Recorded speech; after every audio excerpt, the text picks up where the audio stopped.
Olá, feministas literários! Bem-vindos ao nosso podcast Debates Feministas, onde nessa nossa primeira temporada estamos analisando e debatendo o livro Contrato Sexual de Carole Pátman.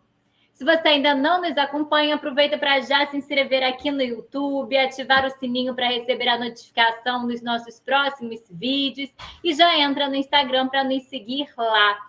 Se você já nos acompanha, compartilha isso para todo mundo, para a gente formar aqui uma corrente de pensamento feminista. Eu me chamo Raíssa Ribeiro, sou professora de Direito da Unirio e coordenadora desse nosso projeto Feminíssimo Literário. E eu estou aqui hoje para apresentar nossas integrantes do debate sobre o capítulo 4, a Gênese, os pais e a liberdade política dos filhos. Estarão aqui com a gente Lara Ribeiro e Natália Terra. Lara Ribeiro ela é bacharel em História pela UF, ela é graduanda em Direito pela Unirio, minha monitora, vocês já conhecem, e conduzirá aqui o nosso episódio de hoje, que vai contar com a presença da Natália de Carvalho Terra. Natália ela é bacharel em Direito pela Veiga de Almeida e é graduanda em Sociologia pela Universidade Federal Fluminense. Natália foi minha aluna lá em Cabo Frio e faz parte dos nossos projetos aqui. Meninas, fiquem muito à vontade. Bom debate, boa discussão. Estou aqui escutando vocês. Olá, gente, sejam muito bem-vindos. Tudo bem com vocês? Muito obrigada pela presença de todos. E como a Raíssa já mencionou, hoje vamos contar com a presença da Natália. Natália, querida, muito obrigada pela sua presença aqui hoje com a gente. Eu que agradeço, Lara, agradeço o Feminismo Literário pela oportunidade, pela Raíssa e por toda a equipe que está coordenando esse projeto maravilhoso. Então vamos lá, Natália. A gente vai debater sobre o capítulo 4. Nesse capítulo, a Pátman suscita elementos e análises importantes para o pensamento político no Ocidente, para delinear a história do contrato sexual, como os impressionantes poderes paternos em Robert Filmer, as origens do poder político na cena primária em Freud, bem como as transformações do patriarcado moderno nas teorias contratualistas. Para a gente começar o nosso debate de hoje, refletindo sobre o resgate que a autora faz da noção de fraternidade, que muitas das vezes é ignorado na análise feminista, se desdobra como um importante fator simbólico e político que legitimou a sujeição feminina nas sociedades ocidentais na modernidade, que produziu também efeitos consideráveis no modo como as mulheres acessaram a cidadania. Poderia falar um pouquinho mais sobre a gente, sobre o que você traz sobre essa reflexão? Claro, assim, primeiro, a gente tem que chamar atenção para um ponto principal nesse capítulo, que é a crítica que a Pátman faz sobre o conceito de indivíduos dentro da teoria contratualista, né? Esses autores clássicos, eles vão falar que os indivíduos fazem o pacto original, mas não diz quem são esses indivíduos, né? Pressupõe que essa categoria vai abranger todo mundo, homens e mulheres. Mas, quando a gente faz uma análise real sobre esse fenômeno, né, da conquista de direitos políticos, nesse período da modernidade, a gente vê que as mulheres foram excluídas desse contexto, né? E aí, na teoria contratualista, os participantes do contrato original, né, aquele que inaugura o Estado moderno, a sociedade civil, eles precisam ser capazes de criar esse poder político e de exercê-lo, né? O que não podem mais fazer enquanto pais. E aí, pais dentro de uma noção de pátria potestas, que é esse direito patriarcal, né, que ela está tanto criticando. E aí ela começa, ela usa alguns autores para basear sua análise, mas chama muita atenção para a análise de James Tyrrell, que era um grande companheiro intelectual de Locke. E aí, ela, partindo desse autor, ela vai observar que as mulheres se inserem no contrato original sendo orientadas por seus maridos, né? Uma vez que são inaptas, entre aspas, para os assuntos civis. Só que os homens, os machos, maridos, eles não se inserem no contrato original enquanto maridos, mas como parentes fraternos, né? Aquela noção de fraternidade, igualdade e liberdade que ficou famosa com a Revolução Francesa. E aí um ponto importante e muito indigesto que as feministas trazem é que a fraternidade civil que vai se inaugurar nesse período, ela na verdade, uma irmandade entre homens e para homens. Ela não vai incluir as mulheres. Os exemplos que a gente tem de comunidade, como sindicatos, empresas, espaços de disputa política, são espaços, nesse período, majoritariamente masculinos, inclusive até hoje, né? Hoje a gente tem mulheres entrando na política, mas é que ainda sofrem com esse fenômeno. E, nesse sentido, né, a análise feminista ela vai ser imprescindível para observar que essas teses que justificavam a exclusão das mulheres, elas são muito antigas, elas vêm desde a antiguidade. Mas no Estado moderno, ela adquire uma nova roupagem, essa exploração, essa subordinação das mulheres, porque vai surgir a ideia de direitos naturais de todos os indivíduos. Até aquele momento, da antiguidade até aquele momento, a exclusão das mulheres se justificava por si só. Elas são excluídas porque são mulheres, ponto. Elas eram irrelevantes socialmente, politicamente e até procriativamente, né? A Pateman traz uma discussão muito interessante que até esse período, e ela vai usar Filmer para poder justificar essa análise, de que as mulheres eram vistas como receptáculos onde o homem produziria a vida natural e a vida política. Elas são totalmente irrelevantes nesse processo. Elas não participam nem do processo de reprodutor. É uma capacidade exclusivamente masculina. Só que com a ideia de direitos individuais, de direitos naturais dos indivíduos, as mulheres começam a se questionar como que elas nascem escravas. Se todos os homens nascem livres, como todas as mulheres nascem escravas. Isso é uma discussão que vai ser levantada pela escritora Mary Astell, que é uma escritora inglesa que defendia os direitos das mulheres já no século XVIII. É considerada a primeira feminista inglesa, né? Que ela é um pouquinho antes da Mary Wollstonecraft, ela escreve um pouquinho antes. E aí, o homem, nesse período da antiguidade, ele era o centro político e natural, enquanto as mulheres eram esses recipientes onde a vida masculina é produzida. E era um tipo de... Interessante, Natália, desculpa te interromper. Não, claro, né? Pode me interromper. Como ela começa já a falar, né, do direito, da origem do direito político enquanto algo masculino, né, que a gente consegue observar até ainda hoje como isso, né, influencia na separação do mundo até hoje, digamos assim, na ocupação dos lugares políticos em que a gente vê de mulheres. Normalmente a gente considera não, a gente vê que o lugar político ele é considerado masculino, né? Inclusive, o Locke, né, ele traz um pouco dessa discussão. Sim, como eu estava comentando, até o Estado moderno, a subordinação das mulheres se explicava por si só. Mas com essas teses contratualistas, elas passam a questionar como que isso acontece. E aí muitas respostas foram dadas a essa questão, desde questões biológicas, a mulher não tem uma biologia que a torne capaz de participar da vida civil, porque ela é guiada por emoções, até explicações bíblicas, né? Não, Deus concedeu o direito político original a Adão.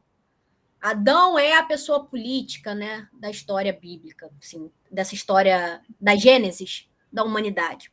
Eva tem muito pouco papel nessa história toda. Mas com essas teorias contratualistas, essa situação se acentua. E surge a discussão de como que as mulheres vão ganhar, então, direitos políticos, né?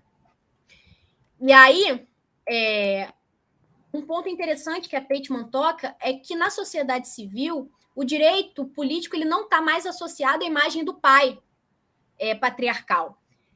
E também se diferencia do direito sexual. Já que todos os indivíduos têm direitos, você não pode alegar que as mulheres, por serem mulheres, não têm direitos. Você precisa criar uma nova justificativa para isso.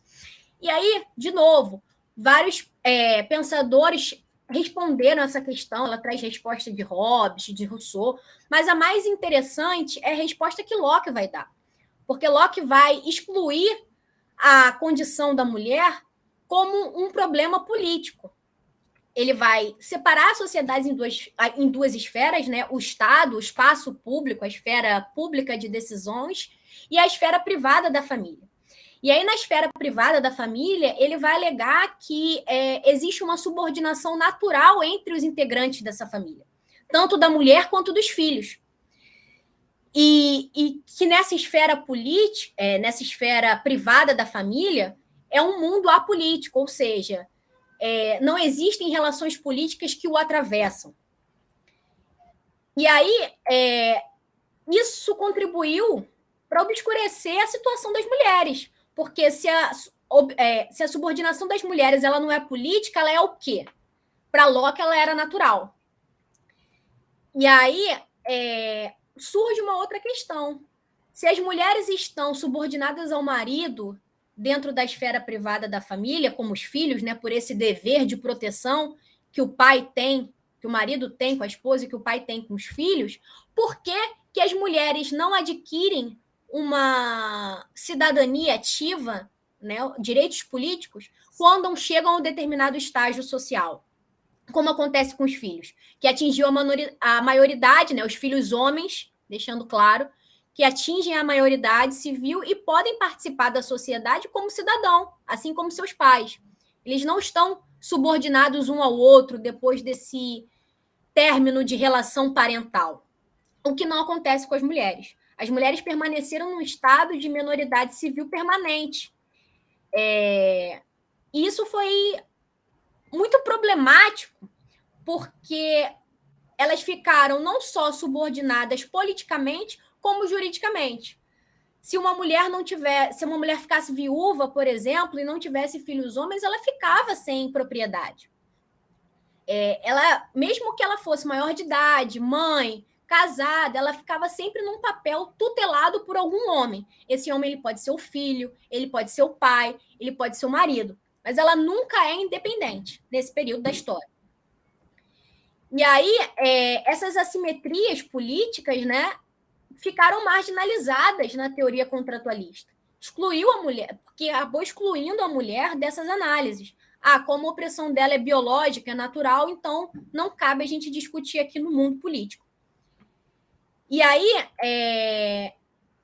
quando esse poder paterno ele é encarado como um paradigma da sujeição natural das mulheres, o questionamento sobre a designação das relações conjugais, sexuais, políticas, sociais, ela fica desconsiderada. Parece que ela não integra esse mundo novo, essa sociedade política que se inaugurou. Ela fica sempre como algo natural. A fêmea ela é subordinada ao macho, né? No caso específico dessa questão. E aí a contradição na teoria contratualista exposta pela condição das mulheres nesse período foi explicada pela sua incapacidade natural de atuar nesses espaços públicos. E alguns autores chegaram até a levantar a hipótese, né, de que a mulher inserida na sociedade civil ela é destruir essa ordem política, social que foi construída com o pacto original. E a Pateman faz um comentário muito interessante que diz que as mulheres são o contrário da legislação civil. Elas representam tudo aquilo que o homem precisa dominar para dar origem à sociedade civil. E por quê? Porque alguns autores vão alegar que as mulheres no estado de natureza são livres. Se elas são livres no estado de natureza, como que elas se tornam escravas na sociedade civil? Aí a Pateman usa esses elementos para evidenciar que a história do contrato social, do contrato original que a sociedade firmou, ele conta uma história moderna da origem da política masculina, onde os homens racionalmente criam um corpo artificial coletivo, o Estado, que garanta a satisfação de suas necessidades e da manutenção dos seus privilégios sexuais em relação às mulheres. E aí a questão da fraternidade ela entra como um ponto central. Os homens eles estabelecem esse contrato original enquanto irmãos, mas enquanto irmãos comprometidos na defesa de uma ordem masculina que garanta a satisfação das suas necessidades, que garanta a manutenção da sua liberdade individual e que garanta a eles o acesso sexual às mulheres. E aqui o acesso de cada homem a uma mulher pelo contrato do casamento. E aí ela traz a questão de que o contrato original é um pacto fraternal na medida que esses homens participam enquanto irmãos, transformando-se em uma sociedade civil ou pactuarem juntos. Eles são unidos pelo interesse comum de manter essas leis civis que garantem a eles os seus privilégios.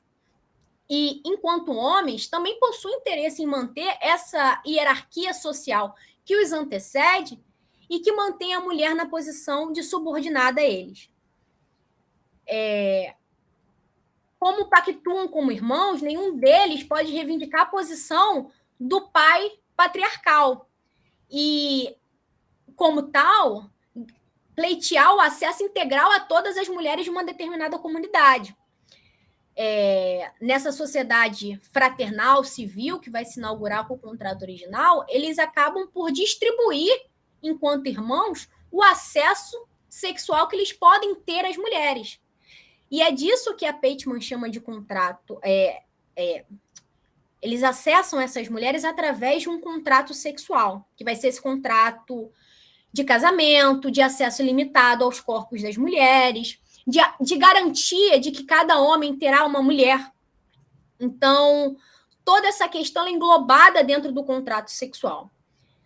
Só que esse contrato ele fica difícil ser identificado nessa história sobre a origem da sociedade civil, porque ele foi deslocado para o contrato de casamento. Ele não integra necessariamente esse pacto original. O contrato original já pressupõe que tenha sido feito antes o contrato sexual, que é esse contrato de exploração das mulheres. E quando isso é feito, né? A Pateman chama a atenção que o contrato sexual ele ocorre com a passagem da condição natural para a sociedade civil. E aí o casamento, a família, que muitos desses autores afirmam já existir no estado de natureza, eles são transportados para dentro dessa sociedade civil que vai ser inaugurada. E aí, como o contrato fundador incorpora implicitamente o contrato sexual, não há muita necessidade desses autores em fornecer explicação para a condição da mulher, porque essa exploração, para eles, é anterior à inauguração da sociedade civil. E, como tal, não é um assunto para ser discutido na esfera pública, o que é um engano. Porque a gente acaba aceitando a ideia de que existem indivíduos que naturalmente não têm direitos. Essa foi uma ideia que permaneceu até o início do século XX, né? Ela foi rompida com os movimentos sufragistas, mas que ela é muito anterior.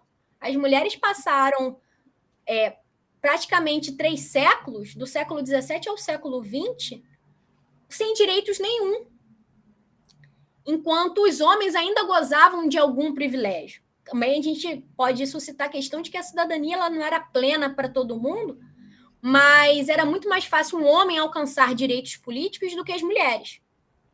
Esse é um ponto central que a autora traz. E uma questão importante, que eu não comentei antes, mas eu acho que vale a gente ressaltar, que a Pateman chama a atenção de que o patriarcado ele não se ressignificou. Ele ficou com aquela ideia de que o patriarcado é só o patriarcado clássico. Mas existe um patriarcado moderno. Existe um patriarcado e esse patriarcado ele influencia nas nossas vidas até hoje. Você situou essa questão dos espaços de poder. Até hoje a gente pode presenciar isso. No Brasil, a gente só teve uma presidente mulher até o momento e que foi empichada. Então, E as coisas que a gente ouvia sobre ela nesse período do impeachment eram coisas muito tristes, que você não vê falando sobre um homem que é deposto do poder. E que atacavam diretamente ela por ser mulher, né? Não eram, digamos assim, críticas com relação à forma de governo que ela estava fazendo, não, eram críticas com relação, críticas voltadas, inclusive, voltadas para estupro, voltadas para violências sexuais, eram essas formas que eles achavam para tentar atacar, né? E é muito importante esse debate que você trouxe para a gente, porque parece uma coisa que está lá atrás, aconteceu lá atrás, não tem influência até hoje, o que não é verdade, né? A gente vê que até hoje, ainda que o processo, a gente tenha adquirido determinados direitos políticos, direitos civis, né? A gente tem visto uma certa evolução na aquisição de direitos políticos e direitos civis. A gente não pode dizer que esses direitos, ainda que a gente tenha, são tratados da mesma forma, porque muitas das vezes é aquilo que você disse, a mulher é considerada esse espaço político, esse espaço público que foi criado junto com a sociedade civil através desse contrato, né, de fraternidade entre os homens criados entre eles, acaba segregando a mulher e impedindo com que ela avance, inclusive lute pelos seus próprios direitos. Então, a luta ainda é maior. Realmente esse capítulo, né? Ela faz esse capítulo que acho que faz uma reflexão histórica para a gente, que é importante a gente ter hoje em dia, que muitas das vezes a gente não se depara, não se debruça para poder ficar lendo, né? A respeito, ou então até mesmo para estudar a respeito. Lara, um comentário, isso que você falou é muito importante, porque há pouco tempo atrás a gente teve uma deputada estadual em São Paulo que, no meio de uma sessão da Câmara, da Assembleia Legislativa, ela teve o peito apalpado por um outro parlamentar, na frente de todo mundo. Assim, exatamente. É uma falta de respeito, né? Ela foi respeitada. Nem quando ela consegue esse espaço, né? Que na verdade a gente sabe que o espaço político, como a gente já falou antes, o espaço é visto majoritariamente uma visão masculina. Nem quando a gente consegue o direito a acessar esse espaço, a gente consegue respeito, né? Não é tratado da mesma forma. E é justamente isso que a gente está debatendo aqui hoje. Natália, muito obrigada pela sua participação, por ter enriquecido esse debate que a gente está construindo aqui. Eu agradeço também todos que assistiram até aqui. Não deixem de conferir também os posts no Feminismo Literário do Instagram, no nosso site, e a resenha também que vai sair sobre o nosso debate. Até o próximo encontro. Natália, muito obrigada novamente. Obrigada a você, Lara. Foi um prazer.